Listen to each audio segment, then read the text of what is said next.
Hello student.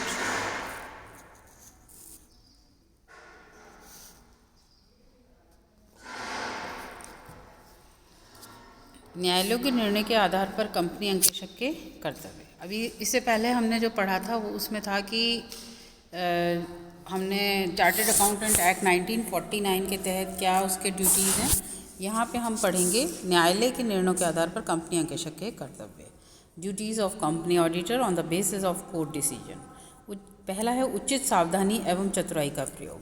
ये एक केस हुआ था डाबर एंड सन्स बनाम एस.के. कृष्णास्वामी तथा London oil storage versus Seear Hasluck and company के बीच में, जिसमें जो अंकेक्षक को चाहिए कि वे अपना कार्य उचित सावधानी व चतुराई से करे, और कंपनी में अंकेक्षक को उचित सावधानी व चतुराई से कार्य न करने के कारण इसके अंदर दोषी ठहराया गया था।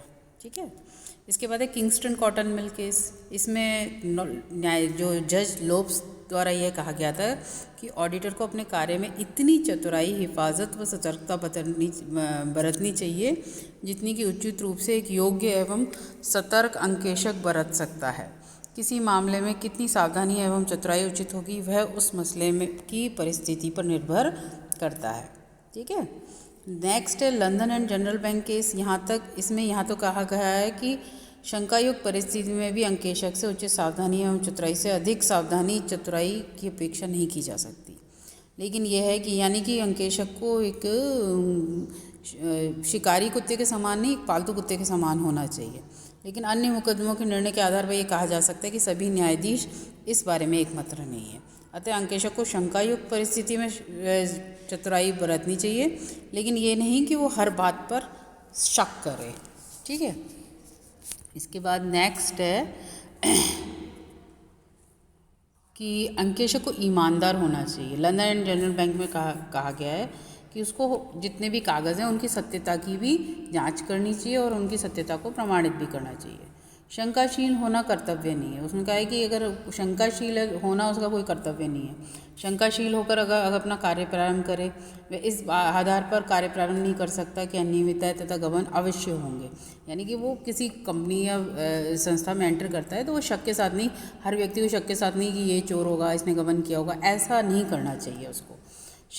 ऐसी कोई पर्टिकुलर कोई सिचुएशन ही हो उसके अंदर वो शक कर सकता है, बट ये नहीं कि वो हर व्यक्ति को बिल्कुल बदमाश ही समझे कि हाँ इसने गबन किया होगा, इसने कपट किया होगा, इसने पैसा खाया होगा, इस कंपनी में सारी ऐसी पूर्वाग्रहों से ग्रस्त होकर नहीं उसको ऑडिट करनी चाहिए। किंगस्टन कॉटन मिल केस व लंदन ऑयल स्टोरेज कंपनी बनाम सीयर हैसलेक एंड कंपनी के केस में ये कहा गया है। दूसरा है आर्मिटीज़ बनाम ब्रेवर नॉट। ये बहुत ही चर्चित केस है 1932 का, और इसके ये काफ़ी आपके जो क्वेश्चंस हैं उनमें फिट भी होता है कि इस मुकदमे कहा गया था कि अधिक से अधिक यही कहा जा सकता है कि जो केस न्यायाधीश टॉलबर्ट के सामने था वह उसकी परिस्थितियों को देखते ही निर्णय उचित था। इस केस में ऑडिटर को खुदरा रोकड़ एवं मजदूरी के संबंध में कपट न पकड़ जाने के कारण लापरवाही का दोषी पाया गया था। लेकिन यह प्रमाणित हो गया कि अंकेक्षक ने पुस्तकों की पूर्ण जांच का समझौता किया था। उसने कहा था कि फुल ऑडिट जिसे कहते हैं ना, हर each and everything will be check, सब चेक होएगा, इसके लिए उसको रखा गया था। लेकिन उसने अपना कार्य को कर्तव्य से नहीं किया और उसके अंदर उसने भूल की, इसीलिए कपट उसकी पकड़ में नहीं आया। आर्मिटीज़ केस की परिस्थितियों में अंकेक्षक को शंकायुक्त होकर कार्य प्रारंभ करना चाहिए था, लेकिन इस निर्णय के आधार पर कोई सामान्य नियम नहीं बनाया गया। सामान्य नियम किंगस्टन कॉटन मिल केस द्वारा स्थापित यही है कि अंकेक्षक को उचित सावधानी चतुराई से कार्य करना चाहिए, और उचित सावधानी और चतुराई में यह नहीं आता कि वो अपने कार्य को शक के आधार पर करे, कि हर व्यक्ति पे शक करे। इतना आवश्यक हो जाता है कि किंगस्टन कॉटन मिल केस के निर्णय की तारीख से अब तक मनुष्य का ज्ञान और अनुभव बहुत बढ़ गया है। सावधानी व चतुराई के जिस स्तर को उस समय उचित कहा जा सकता था, आज नहीं कहा जा सकता। अब सारा चीज़ें चेंज हो गई है, टाइप ऑफ लिविंग चेंज हो गया है, अकाउंट्स रखने के तरीके चेंज हो गए हैं, गबन के तरीके चेंज हो गए हैं। आपको मालूम ही है आजकल IT फ्रॉड होने लगे हैं, लोग आपके खातों से ही ऑनलाइन ही पैसा चुरा लेते हैं। तो ऐसी सारी चीज़ें हैं चेंज हो गई हैं, और अब कई चीज़ें तो आज के टाइम पे रेलेवेंस ही नहीं करती हैं। ठीक है।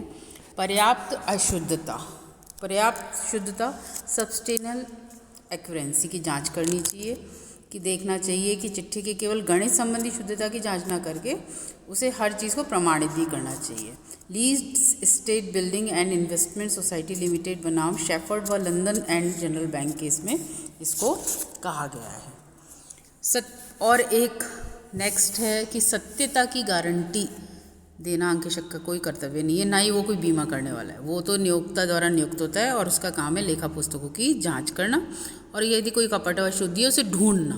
उनको किसी को सजा देना या किसी का उसकी जांच हो गई है तो उससे भी भूल चूक हो सकती है, तो ना तो वो किसी की चीज़ की गारंटी देता है और ना कोई बीमा के कि वो रह जाए तो हम उससे क्षतिपूर्ति ले लें, ऐसा नहीं होता है। ठीक है, उसकी जांच के आधार के बाद भी हो सकता है कुछ चीज़ें सामने ना आ पाए वो, या उसके वो ढूंढ नहीं पाए।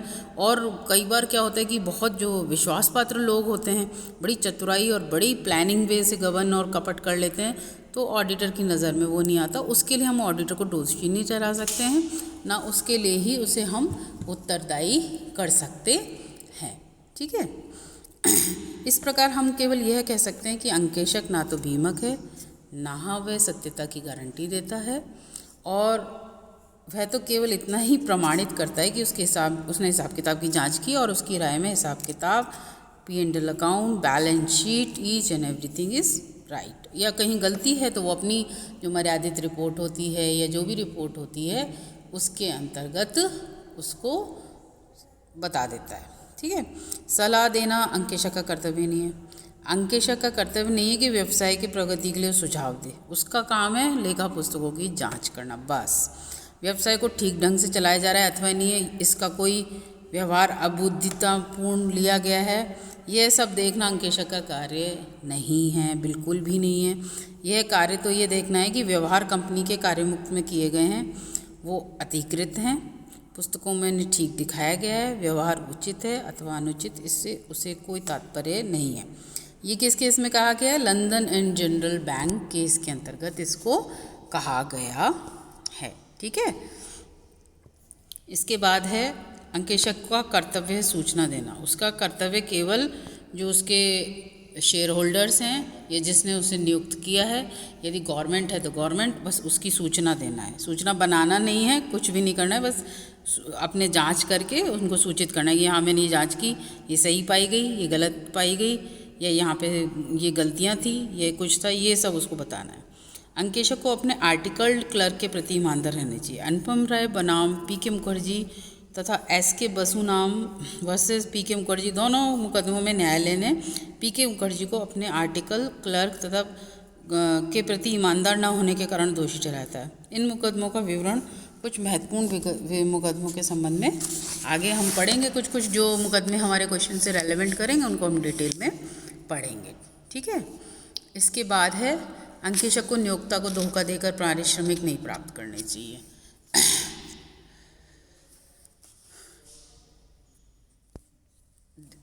नेक्स्ट है वैधानिक कर्तव्य कम नहीं किए जा सकते। अंकेशक वैधानिक कर्तव्यों को समझौतों द्वारा कम नहीं कर सकता। Newton versus Birmingham Small arms company case में निर्णय दिया गया कि यदि कंपनी के अंतर नियमों में कोई परिच्छेद है जिसके द्वारा अंकेशक के वैधानिक कर्तव्यों को कम किया जाना चाहिए तो वह परिच्छेद शक्ति के बाहर अल्ट्रा वायरस और निरर्थ होगा। ठीक है, नेक्स्ट है अंकेशक को रखवाली करने वाले कुत्ते के समान होनी चाहिए, शिकारी कुत्ते के समान नहीं होना चाहिए। अंकेशक के कर्तव्यों के संबंध में इस कथन को स्पष्ट करने के लिए हम उत्तर को 3 भागों में बांटेंगे। इस कथन का प्रयोग रखवाली, आपने देखा होगा क्या होता है, कुत्ता जो पालतू कुत्ता होता है वो सबको नहीं भौंकता है, किसी किसी को भौंकता है, और किसी पे उससे शक होता है उसी को भौंकता है, ये काटने के लिए नहीं दौड़ता है। लेकिन जो शिकारी कुत्ता होता है वो तो देखते ही हर जने को, हो सकता है अपने मालिक को भी खा जाए। तो अंकेशक की ड्यूटी ये है कि वो अपने कार्य को शंकायुक्त होकर एंटर नहीं करे कि हर जने को ही शक की दृष्टिकोण से देखे। वो उसे जिस पे कुछ संदेह लगे थोड़ा बहुत उसी पे उसको जांच करनी चाहिए। इसमें कहा गया है कि इस कथन का प्रयोग सन 1896 में जस्टिस लोब्स ने किंगस्टन कॉटन मिल केस में किया था। इस कंपनी के लाभों का स्टॉक की वैल्यू और क्वांटिटी बढ़ाकर उसे आर्टिफिशियली बढ़ा दिया गया था।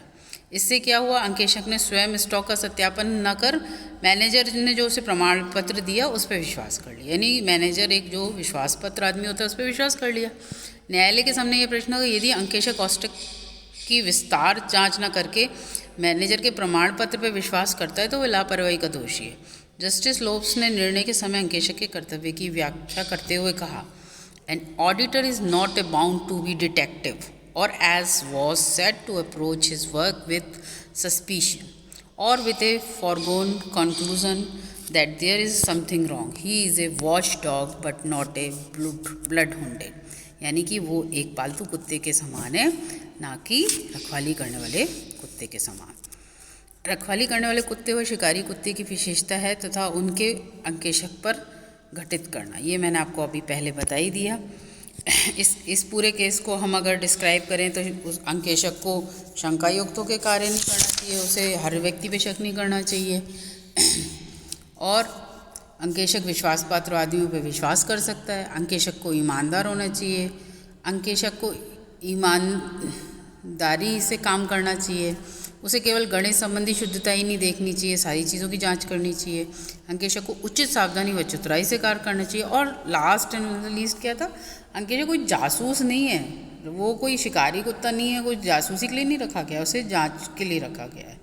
ठीक है, अंकेशक एक रखवाली करने वाले कुत्ते के समान है, लेकिन एक गली का साधारण कुत्ता भी नहीं है वो।